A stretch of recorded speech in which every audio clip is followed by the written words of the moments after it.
Right. American president Donald ట్రంప్కు FIFA శాంతి బహుమతి ప్రకటించింది. 2026లో జరగనున్న ఫిఫా ఫుట్బాల్ ప్రపంచ కప్ పోటీలకు సంబంధించి వాషింగ్టన్ డీసీలోని కెనడీ సెంటర్లో డ్రా కార్యక్రమం నిర్వహించారు. ఈ సందర్భంగా ప్రపంచ కప్ ట్రాఫీని ఆవిష్కరించారు.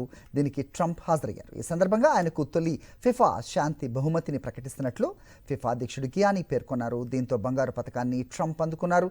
ఈ అవార్డు పొందటం తన జీవితంలో దక్కిన అతిపెద్ద గౌరవాల్లో ఒకటి అని ట్రంప్ అన్నారు. అవార్డ్స్తో సంబంధం లేకుండా తన దౌత్యంతో లక్షలాది మంది ప్రాణాలను కాపాడానని, కాంగో శాంతి ఒప్పందమే అందుకు ఉదాహరణ అన్నారు. అంతేకాకుండా ఇండియా పాకిస్తాన్ యుద్ధాన్ని సైతం తానే ఆపానని మరోసారి చెప్పుకున్నారు. తన చర్యలతో ఎన్నో దేశాల మధ్య యుద్ధాలు ఆగిపోయాయన్నారు ట్రంప్.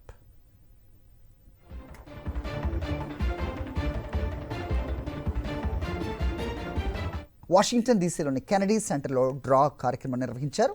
ఈ సందర్భంగా ప్రపంచ కప్ ట్రాఫీని ఆవిష్కరించారు. దీనికి ట్రంప్ హాజరయ్యారు. ఈ సందర్భంగా ఆయనకు తొలి ఫిఫా శాంతి బహుమతిని ప్రకటిస్తున్నట్లు ఫిఫా అధ్యక్షుడు గియానీ పేర్కొన్నారు. దీంతో బంగారు పథకాన్ని ట్రంప్ అందుకున్నారు. ఈ అవార్డు పొందటం తన జీవితంలో దక్కిన అతిపెద్ద గౌరవాల్లో ఒకటి అని ట్రంప్ అన్నారు. అవార్డ్స్తో సంబంధం లేకుండా తన దౌత్యంతో లక్షలాది మంది ప్రాణాలను కాపాడానని, కాంగో శాంతి ఒప్పందమే అందుకు ఉదాహరణ అన్నారు. అంతేకాకుండా ఇండియా పాకిస్తాన్ యుద్ధాన్ని సైతం తానే ఆపానని మరోసారి చెప్పుకున్నారు. తన చర్యలతో ఎన్నో దేశాల మధ్య యుద్ధాలు ఆగిపోయాయన్నారు ట్రంప్.